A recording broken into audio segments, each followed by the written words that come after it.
Estão previstas mudanças para o processo de vagas remanescentes do FIES para o segundo semestre de 2021. O processo de vagas remanescentes nos últimos 3 anos, não ocorreu no primeiro semestre de nenhum desses anos.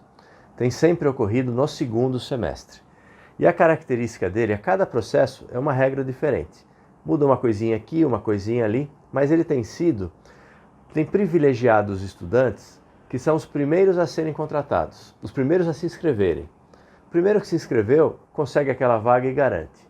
E os alunos de cursos mais concorridos, que não têm notas muito boas em Enem, por exemplo, para medicina, vários inscritos do meu canal conseguiram, por exemplo, com essa forma de edital, cada vez mais as pessoas vão ficando sabendo dessa possibilidade de conseguir um curso tão desejado, não tendo uma nota muito boa no Enem. E isso faz com que hajam bugs muito grandes, porque imagine, 00:01, está todo mundo lá na internet, cai sistema. Quem participou do processo no segundo semestre de 2020 sabe como foi extremamente traumático. O MEC teve que prorrogar a data, teve que empurrar, refazer processo, por problemas técnicos, por demandas, por privilegiar nota de quem seja mais rápido e não nota. E eu pensando como gestor de educação, gestor de instituição de ensino, eu entendo muito bem a questão do MEC quando determinou inicialmente o edital. Por quê? Considera-se o quê? O que é uma vaga remanescente? Vaga remanescente é uma vaga que sobrou depois de ter um processo seletivo, de terem sido pré-selecionados e ter sido esgotadas todas as chamadas até o final da lista de espera.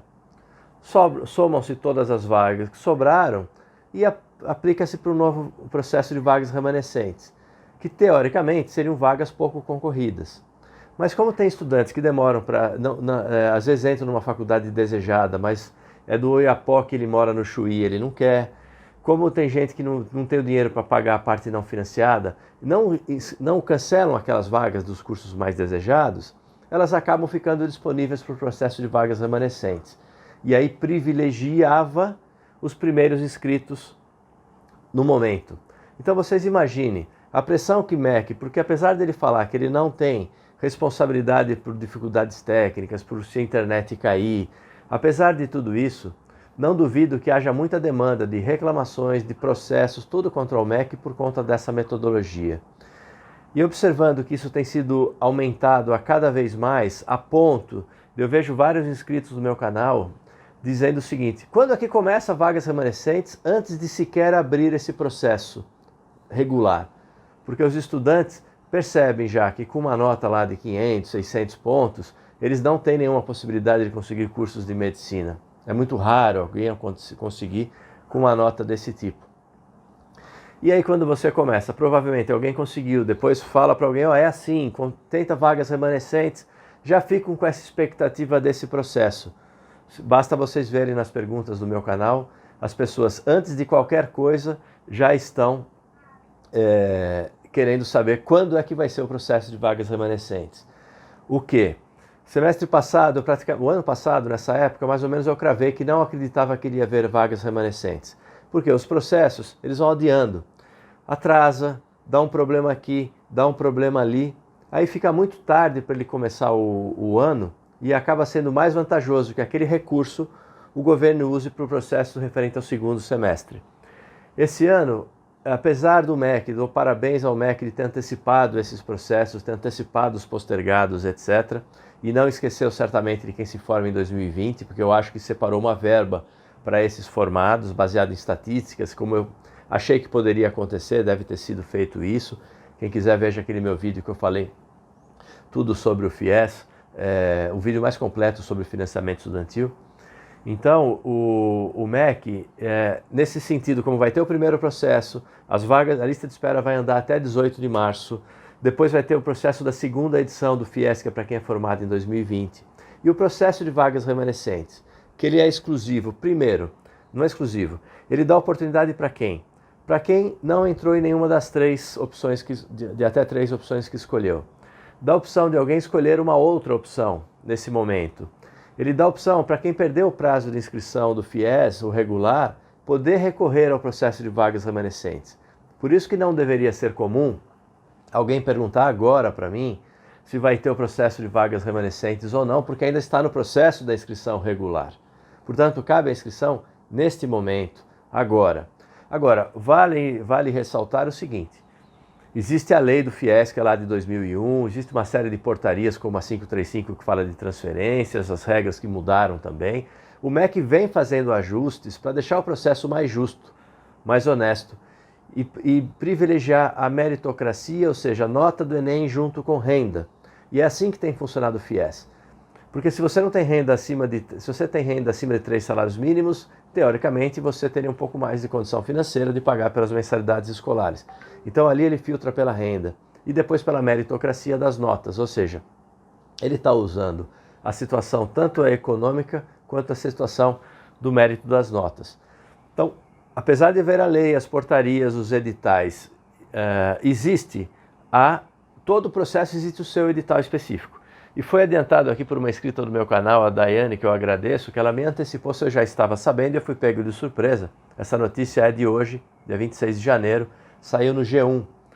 Mudança nas vagas remanescentes no segundo semestre. Haverá uma mudança no preenchimento das vagas, aquelas que sobram na etapa inicial da seleção. O critério não será mais por ordem de inscrição, e sim pela nota do Enem. Ou seja, o programa aprovará o candidato que teve melhor desempenho no exame, em vez de classificar aquele que se inscreveu mais rapidamente pela internet. O objetivo é oferecer maior transparência à distribuição de vagas e, consequentemente, ter menos reclamação, ter menos desespero para todo mundo se inscrever no mesmo momento, ter menos dificuldade de sistema e, quer queira que não, acaba sendo mais justo. Eu acho que, óbvio, que tem muitos estudantes que ali estava a alternativa, fica mais difícil, infelizmente, para esses estudantes que têm esse sonho, mas pode tentar outras alternativas. No meu canal eu falo de várias alternativas sobre o PFS que não tem mais e você pode procurar outras opções. Como eu consegui um financiamento estudantil de medicina para minha filha. Falo sobre o financiamento do Santander, vou falar sobre a Lume em breve. Enfim, é uma mudança extremamente importante e por isso que eu sempre falo, tem sempre que esperar o edital. Tem sempre que esperar o edital. E aqui já houve uma mudança clara. Eu não acredito que o governo volte atrás e que a portaria e o edital, quando for publicado, se houver neste semestre, não deverá ser antes de abril, na minha opinião, mas até porque ele já falou de segundo semestre, quando você fala de segundo semestre, quer dizer que no primeiro semestre, que ainda não foi publicado o edital, daria tempo para mexer. Então, se não foi dito que vai mudar agora, a partir do próximo primeiro semestre, é porque eu acho que corrobora com aquilo que eu penso. Não deverá ter processo de vagas remanescentes referente a este primeiro semestre. Apesar que, se a segunda edição do processo do FIES for exclusiva para quem se formou em 2020, que fez o Enem agora, o aluno que perdeu esse prazo também mereceria uma chance. Então, seria talvez até justo pensar no processo de vagas remanescentes para esses alunos, tá? Portanto, recomendo que vocês assistam o meu vídeo de antes de ontem, o guia mais completo sobre o FIES. É um vídeo de quase 1 hora, foi quase um formato de uma live, só que sem interação de vocês. E o que vocês tiverem de dúvida depois, eu vou observar e responder quando possível, dentro do que eu tiver possibilidade. Inscreva-se no canal, siga, fique atento às novas oportunidades. Um abraço e boa sorte no processo.